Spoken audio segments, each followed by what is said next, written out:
Tell me your name and a little bit about yourself. My name is Chandra Mobley, and I'm a survivor and advocate for domestic violence. I'm also a CSS worker at Women Against Abuse. When I say domestic violence, what is the first thing that comes to mind? Fear. How did you meet your abuser, and what was the relationship like in the beginning? In the beginning, it was good. I've experienced more than one abuser because I went through this cycle of abuse where um, I was molested by my stepfather, and then after that, I proceeded to be in relationships that were unstable. Um, I began to. It was like a repeated cycle for me. So I would say with the first experience I had was with my son's father. Um, After I had my son is when he initially started to abuse me physically. When did you first notice that something wasn't right? When he was drinking and and intoxicated, and that's during the times when he would abuse me the most. Were there times you questioned if what you were experiencing was abuse? Um, no, because I was taught, to stay with the person that you're with. I had my child's father, so since he was his father, I wanted to stay with him. Did you feel isolated from friends, family, and your support system? Yes, I definitely was isolated from family because of my abusive background with my parents. My stepfather, I ended up living with his family, so I was definitely isolated from immediate family or help. What were you afraid would happen if you left? I was afraid that he would kill me.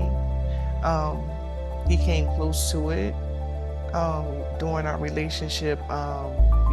The night before I was going to leave, I was sleeping with a knife under my pillow because I wanted to attack him before he attacked me. That's when I knew it was time for me to leave because I wanted to defend myself and protect my son. What were your biggest barriers to leaving?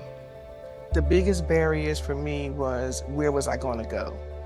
Um, so my choices were not good to where I would need to go. So I ended up going back to my parents' house. So that was definitely a barrier because I didn't want to go back there either, but I had no choice. Why did you stay?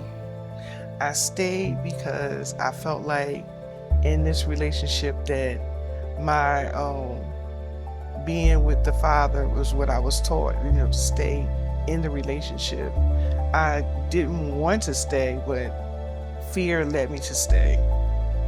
Do you feel comfortable sharing any other incidents that you experienced? Yeah.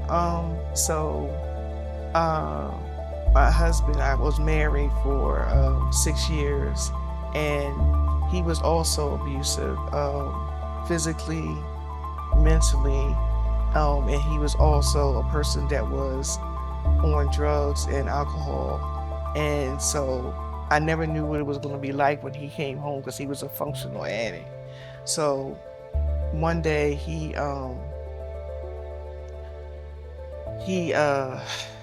punched me in the face and then began to fight me because my son was graduating and he didn't see me and he wanted to be in my telephone because he liked going through my phone, going through my things. So that was one of the situations.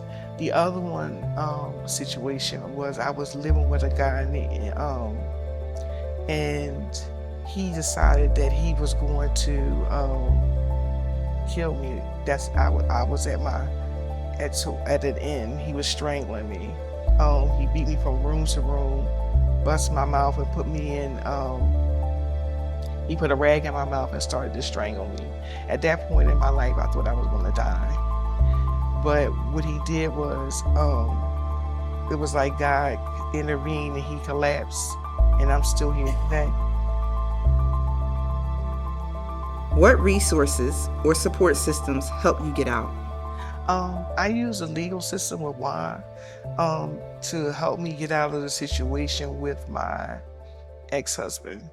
Um, they help me with divorce.